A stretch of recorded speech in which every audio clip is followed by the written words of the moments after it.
Morning students. आज हम लोग ग्रामेटिकल पोर्शन का एक इम्पोर्टेंट टॉपिक को डिस्कस करेंगे जिसका नाम है द पार्टिसिपल। जैसा कि आप जानते हैं कि non fine arts of forms of verb में तीन चीज़ का अध्ययन करते हैं हम लोग, इन्फिनेटिव, जेरंड एंड पार्टिसिपल। तो पिछले क्लासेस में हम लोग इन्फिनेटिव्स के बारे में पढ़े थे, जेरंड के बारे में पढ़े थे। आज हम लोग पढ़ेंगे पार्टिसिपल के बारे में। फर्स्ट ऑफ ऑल, पार्टिसिपल किसे कहते हैं? What is participle? Those words और phrases which are in the form of V1 verb plus ing, verb plus d और ed और verb plus having plus verb plus d और ed are called participle.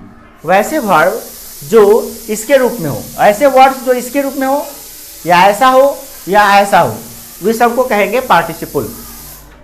इसके आधार पे तीन participle हो गए।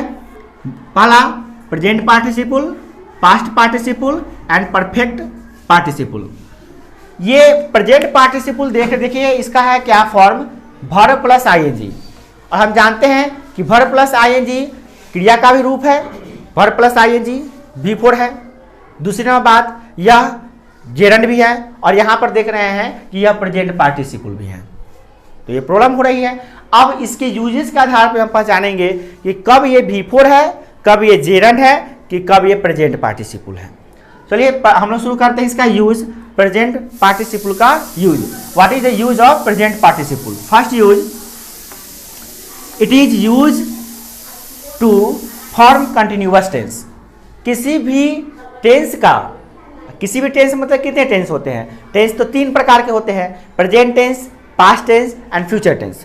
तो प्रेजेंट टेंस का भी कंटिन्यूअस को फॉर्म करेगा, पास्ट टेंस के कंटिन्यूअस को भी फॉर्म करेगा और फ्यूचर टेंस के कंटिन्यूअस को भी ये फॉर्म करेगा।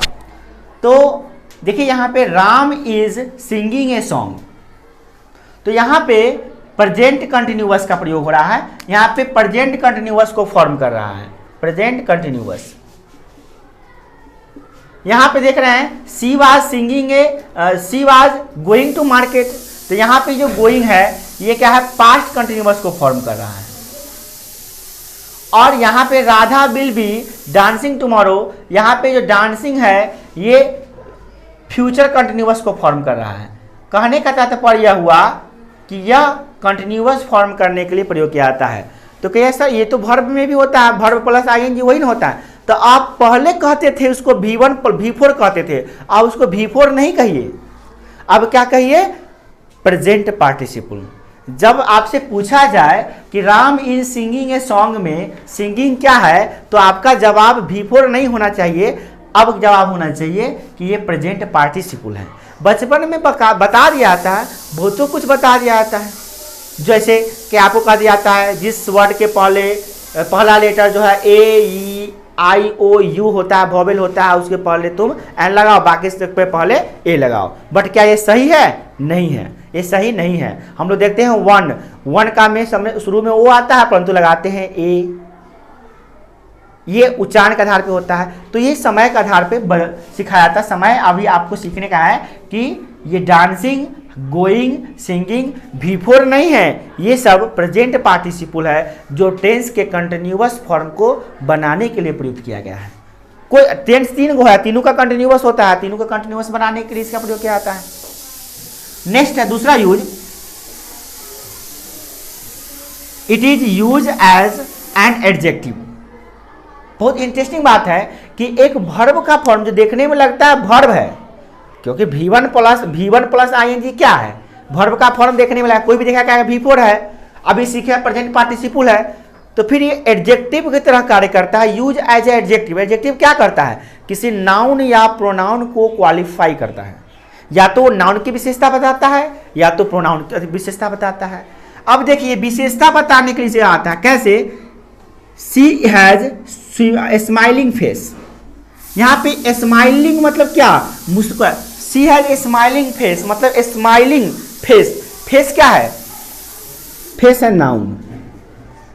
अच्छा, फेस कैसा है?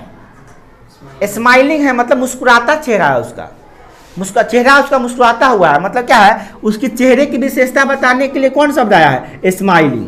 तो स्माइलिंग यहाँ पे वर्ब नहीं है, ये प्रेजेंट पार्टिसिपल है और यहाँ पे एडजेक्टिव के रूप में प्रयुक्त हुआ है। यह एडजेक्टिव हो गया यहाँ पे, अब एडजेक्टिव की तरह कार्य कर रहा है। इसलिए I saw a running boy, मैंने देखा क्या, रनिंग बॉय को। बॉय क्या है यहाँ पे, बॉय नाउन है और नाउन की विशेषता बताने के लिए कौन सा शब्द आया है, रनिंग। रनिंग क्या है, ये रनिंग आपका हो गया प्रेजेंट पार्टिसिपल, बट यहां पे कैसा यूज आ रहा है इसका, एडजेक्टिव के यूज में आ रहा है, मतलब ये एडजेक्टिव की तरह कार्य कर रहा है यहां वाक्य में। नेक्स्ट तीसरा यूज है व्हेन एन ऑब्जेक्ट, जब कोई object used after the words, इन शब्दों के बाद आता है, किन शब्दों के बाद, फाइंड, फाइंड माने पाना, कैच माने लपकना या पकड़ना, लीव माने त्यागना, सी माने देखना, हियर माने सुनना, फील माने महसूस करना, स्मेल माने सूंघना, लिस्ट माने सुनना, नोटिस माने अवलोकन करना और वॉच माने ध्यानपूर्वक देखना। तो ये जो शब्द है आप देख रहे हैं, कुछ चीज तो वर्ब ऑफ परसेप्शंस है, जैसे हेयर, सी माने देखना, हेयर माने सुनना, feel, smell, listen, notice, watch, ये सब क्या है, वर्ब्स ऑफ परसेप्शन है। इसका इस शब्द ऐसे हैं जो हम अपने ज्ञानेंद्रियों से महसूस करते हैं, सेंस ऑर्गन की सहायता से इन चीजों को देखते हैं। कोई कह रहा है वॉच द मूवी, मूवी को वॉच करो, देखो नहीं वॉच करो, वॉच करने का मतलब क्या, ध्यानपूर्वक देखो, और देखने का भी क्रिया होगा तो क्या होगा, वो सी मैंने क्या होगा, देखना, देखना भी तो ज्ञानेंद्रिय से ही होता है, आंख ज्ञानेंद्रियां हैं, सेंस ऑर्गन है।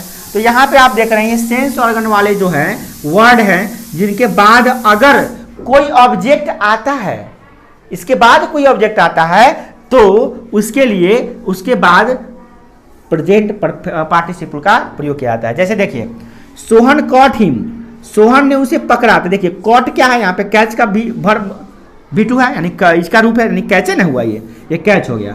इसके बाद क्या आ गया, हिम, हिम क्या है, ऑब्जेक्ट है, तो हिम ऑब्जेक्ट है, उसके जस्ट बाद क्या प्रयोग करेंगे हम लोग, प्रेजेंट पार्टिसिपल का, यानी कि इस वर्ब, इस शब्द के बाद कोई ऑब्जेक्ट आता है तो उसके बाद आएगा, तो वो आएगा क्या, present participle. I saw him, मैंने उसे देखा, स्टीलिंग माई पर्स, मेरा पर्स चुरा, sorry, Sohan cot him, Sohan उसे पकड़ा, किसके लिए, किसे पकड़ा, उसे, स्टीलिंग माई पर्स, मेरा पर्स चुराते हुए, मेरा पर्स कोई चुरा रहा था और उसको देखा किसने, सोहन ने, उसके रंगों हाथ पकड़ लिया, उसको पकड़ लिया। ठीक है, तो यहाँ पे हो गया, आप देख रहे हैं कॉट, और एग्जाम्पल देखते हैं इसका एक,